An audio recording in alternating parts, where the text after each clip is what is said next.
And yeah, we are live. Kind of an interesting way to do things right now. I am talking through the phone, talking through the microphone to do like a little dual wheel uh, interview reactions through Spaces, through YouTube, through Twitter. SGPN wants me to try something new out, but so we're gonna try it. If you guys want to get into the convo, get into the convo. So I'm basically just gonna do what I do normally and let's see what's good. Yeah, that's simply it. I'm going to talk about four golfers from Scotty Scheffler to Jordan Spieth to Rory McIlroy and to who else but Richie Ramsey, and break down the interviews, the narratives, and kind of see what they had to say and how what they had to say will affect or won't affect their golf game. I do it every single week if you're new to this. So you'd be surprised how much a golfer's quotes can really change how they play or how you can interpret them to play. All right, let's dive right into Scotty Scheffler. Scotty Scheffler, kind of a quick one, and I thought it was very interesting what Scotty Scheffler had to say. Obviously, he missed the cut at this event last year, but it was the way what he had to say comparing this year to last year was very interesting. So he talked about how he was really tired after the Travelers Championship and after all he had to travel, the few U.S. Open. That whole thing makes sense. Very on brand. Like you could say that about anyone. But Scotty Scheffler had to say that he feels very similar about this week than he did to the year past where he missed the cut. He didn't feel 100%. Feels like his game's in a fine place, but he feels tired. So that alone, I was teetering with okay, am I going to go to Scotty up top? Am I going to go to other guys a little below? I think I'm going to fade Scotty just because of what he said. You need to come out with something. You need to come out with you need split hairs up top is what I'm saying. You need to come up with something. And what Scotty said about him not feeling 100%, I think it's fair to fade him. So based up, he didn't really say anything else. He was literally like, I'm tired. I feel very similar to how I felt coming into this golf course last year. But yeah, surely his game's in a fine spot. I was about to play Scotty. And after what he had to say, I'm going to go somewhere else. All right. Let's move down to Rory McIlroy. They talked about him being in great form this year as well as he was in last year. And what Rory said was very Rory, and you could take this with whatever, however you want to take it. Rory said, I'm as close as I've ever been. Rory said, I'm as close as I've ever been. So what do you want to make of it? What do you want to make of that? Like Rory feels good. Okay, he feels good. He also said, I feel very similar to how I felt going into Augusta. But then he went on to say, I learned a lot from what happened at Augusta. Golf tournament is 72 holes is a long time. A lot can happen. You can't get ahead of yourself. And he's kind of talking like he also went out to say, I need to put myself in these spots more often. And he's kind of talking like a guy who's never won a major. And it's been years since Rory's won a major. So he kind of feels like that way. Obviously, talking about next week compared to this week. But I just thought it was funny that sounds like a guy who has been trending. Sounds like Rom before he won at Torrey Pines. Just sounds like a bunch of stuff like that. So I don't know, but him saying I feel as close as I've ever been, compared to Scotty saying I feel tired and I feel like I felt last year going into this event, is what got me on Rory instead of Scotty up top. So you got to make decisions. I wasn't gonna play both of them. I went with Rory. All right, we'll move down to Jordan Spieth. I thought Jordan Spieth's quotes were hilarious and awesome. Jordan talked about being in Scotland, talked about how he's trying to pick up how he left off here on Sunday last year. Obviously, a great round, finished T10. And he said he really enjoys coming to Scotland, really enjoys the links. These are some of my favorite golf courses in the entire world. Obviously, he played North Berwick with JT and Smiley. I think that was last night. He said, usually I'll never play 72 holes in a single day, or 27 holes, I'm sorry, on a single day during a tournament week. But when in Rome, when in Scotland, aka we're going to do that. So he loves it here. He says he loves the way these type of golf courses set up for his game. And yeah, that makes sense. He obviously always performs well here. He also talked about how when he was doing weird things in his golf swing and doing them on purpose, toying with things, seeing how things would work. And you would never hear a golfer say that, honestly. Like, I mean, Jordan Spieth of his caliber, I feel like he can say that. He was basically like, yeah, I was doing different things with my hands up top. I was trying to tour with different things on the golf course. No one would do that except for Jordan Spieth. And he admitted to potentially having better results these last X amount of weeks if he wasn't doing that.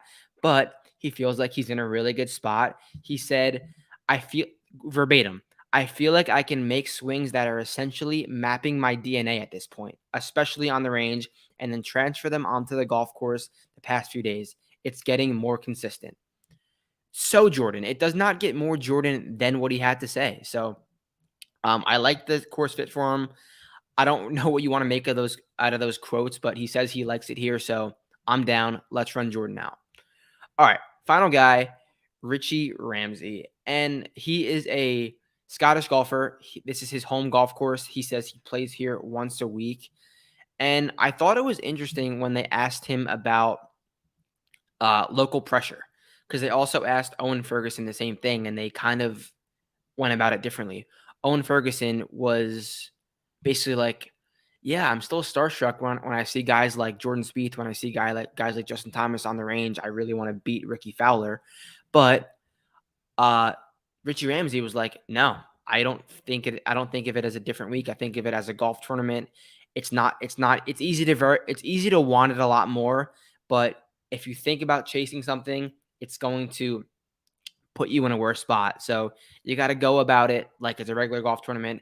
Don't try to do too much. So with Ramsey saying, uh, I mean, it's not like I'm gonna play Ramsey. He was in my 6K blog, but I'm not just gonna be like, yeah, Ramsey's a hammer. All of these European DP World Tour golfers are gutless, and they will be there on Thursday, Friday, and then put him in the final group on the weekend. Watch what happens.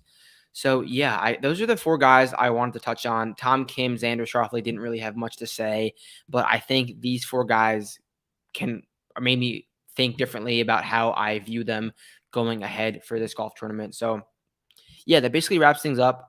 We'll see how we're gonna do with the spaces next week. I think it's kind of a cool idea, but yeah, that's about it. I will wrap this up on YouTube, and any thoughts, feel free to chime in. But if not, I'm gonna end it. So thank you for listening. Brian requested. I don't know how to put him on. How do I put you on? Request. Okay. All right, you're live, Brian. Hey Matt, Hey, Brian. who's winning this week?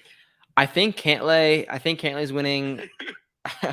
Who would you think is winning? What about, have you seen Nagel's take that Cantlay only wins in hot temperatures? Like he only wins when it's over 70 degrees. Like he might not be wrong, is what I'm getting at. No, I think there's some data there.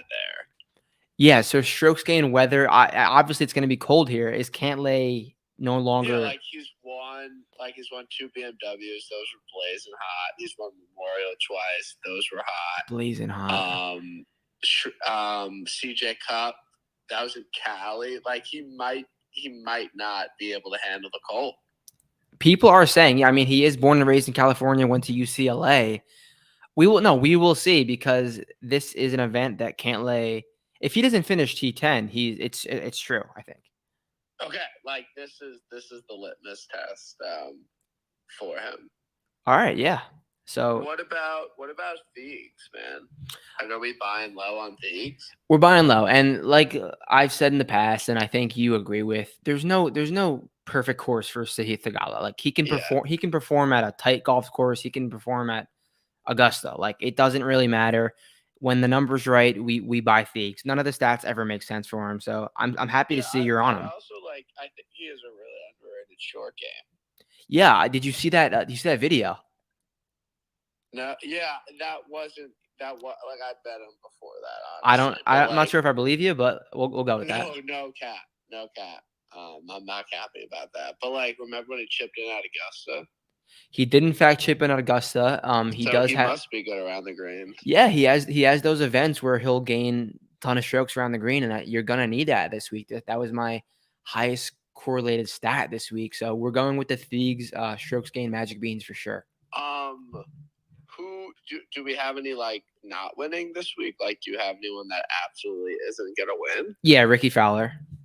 Okay, but that doesn't count. Why? He's in like a 'Cause he just favorite. won his last event. Okay, that was my reasoning. Yeah, some not winning guys of the week. Alexander Bjork has a negative chance. Like I know he's 100-1, but he's like a negative chance. Okay, stop. That doesn't count. These aren't bold takes. Well, Ricky's bold. No, it's not. All right. No, like I don't want to say anyone else. I've gotten burned. Really? Like Hatton? No, Hatton can win. You think Hatton can win? Yeah, especially if he posts. Really? Yeah, I know what you're gonna say, and I think Hatton. No, not even that. Like one, like you think Hatton's a loser and like don't think he can win, and he's most tipped. I bet Hatton at Canadian, and he almost won. That was a bad beat. Bad beat for sure, but like no, Hatton can surely win. He's not gonna, but he could. No, but if that's what I'm asking, you don't think he's gonna win? No, I don't think he's gonna win because he's most tipped. What about Roars? Oh, Roars might win. I don't know. Well, Brian, how hilarious would it be for Rory McIlroy to win in the start before his title defense at Hoylake? Yeah. No, I think he almost like doesn't want to win. Like I think he would blow it. Yeah, no, because that would be too much going into next week if he did win. And like he would know how bad it would look. Yeah, no, I agree. So I think Rory's live this week, surely. But yeah. But thoughts on Scott? You think Scotty has no chance? Yeah, I mean, I'm sure he can finish T3, like, or miss the cut, but no, he's not winning. And I'm glad that he doesn't think he is either. Yeah, well, yeah, I'm happy you heard what I said. Anything else you got to say? Actually just watching. I've been doing cardio at the gym, and I like watch golf YouTube videos. And I was watching like the every shot at the Open. Like that was so bad from Rory. Like that was actually insanely bad. Like what happened? Like I actually cannot believe that those events occurred. Are you talking about this past Open? Yeah, where he just he had like 3 putts inside 10 feet and he missed them all. No, yeah, it was a comical performance, but we're happy that happened because No, for sure. Like it was just like crazy, like to rewatch. And I hate that everyone was like, oh, like he hit really good putts because he actually was but you have to get the ball in the hole. Yeah, you know what I mean. It's a black and white. It's a black and white sport. Yeah, you just got to get the ball in the hole. But I'm not gonna bet him next week. But I hope Rory wins the Open. Any quick Open futures you have besides Xander 22-1? Ricky 66 and Xander 22. Yes, that was so funny. Like that's actually hilarious. Like betting Xander 22-1 future to win the Open is like one of the best things I've ever heard. I hope he hears this. It really does. Yeah, no, he'll definitely hear. But yeah, honestly, I feel like no bullshit. I feel so good about my Ricky 66-1 ticket. Yeah, it was an overreaction that worked out for you. What? You bet it after his one good round, like at the Rocket or something like that. No, not at the Rocket. What event was that at? This is the worst take I've ever heard in my whole life. I'm half joking. What are you saying? You bet Ricky after a spike round in what event? After the lowest round in U.S. Open history. Okay, yeah. Okay. Yes. After playing well for like 3 months. All right, like whatever. He's not winning. He's not winning the Open Championship. No, dude, he's not. Why? Dude, Ricky has won like 6 times in his entire career, and now he's getting put on a pedestal. Like how many times did Wyndham Clark win before he won the U.S. Open? No, okay, but Wyndham Clark's not 18-1. I know you got your 60-1, but Ricky's going in as one of the favorites. He's not. He should not be that high because he's won 6 times and he's never been an elite all-time winner. He's been a cool guy everyone likes. Like no beef to Ricky, but like really like a top 6 player in the world right now. All right, he's not winning. That'll be my not winning for next week. It's Ricky. Is Ricky? Yeah. Wow. Early beef? Yeah. No, for sure. Early beef. Wow, I can't believe you're saying this. I mean, no chance. You should cash out. Zero chance. Yeah, I'd give him a closer Did you zero. pay out the grand? Did you pay it out? Yep, I could send you the receipt. Who's Jeff's buddy? Jeff's brother. Jeff's brother. Yeah. Wow. That's pretty sick. So for those listening, I bet at Jeff MCG on Twitter that Ricky would not win a golf tournament this year, $1,000, and yeah, When was it? it was around the century, I believe. Okay. So it was like the entire like fall and spring. So we almost got there. I knew it would have to be in one of these baby events, and I kind of made the bet because Ricky never plays those small events, and he did, and obviously won. Yeah, and he like really shouldn't have won Rocket. So like that's pretty hilarious, honestly. No, I'm not How mad. happy did you feel on 18? No, I wasn't really that mad. I was like obviously rooting against because I didn't want to lose $1,000, but good. It was good to see. Good for the game. I can take my L when I deserve it. But now you're just doubling down. I mean, I'll bet you, yeah. Ricky not winning. Yeah. No. No, I'm with you. Like he is a loser. But I don't know, dude. Like, I don't know. I mean, this is one of his best chances to win a major, in my opinion. But like Augusta, it's over. Like he's obviously winning that. Yeah, no, surely. Any other takes you want to get off of your chest before you're going to sleep soon, right? Because you got to wake up at 2 a.m. Yeah, I got to do ownership. No, I'm excited. I parlayed Quest with Spieth. So that's a nice ticket I got going. Yeah, but yeah, I'm excited for the Barbie and I'm excited for the Scottish. All right. Well, I think that about wraps it up. Brian, thank you for hopping in for a little bit. Gave us 10 extra minutes. And yeah, you guys know where to find me at Brian Kirshner _. So we will tune in 2 a.m. Barbasol and Scottish. I will see you guys on Friday. Peace out.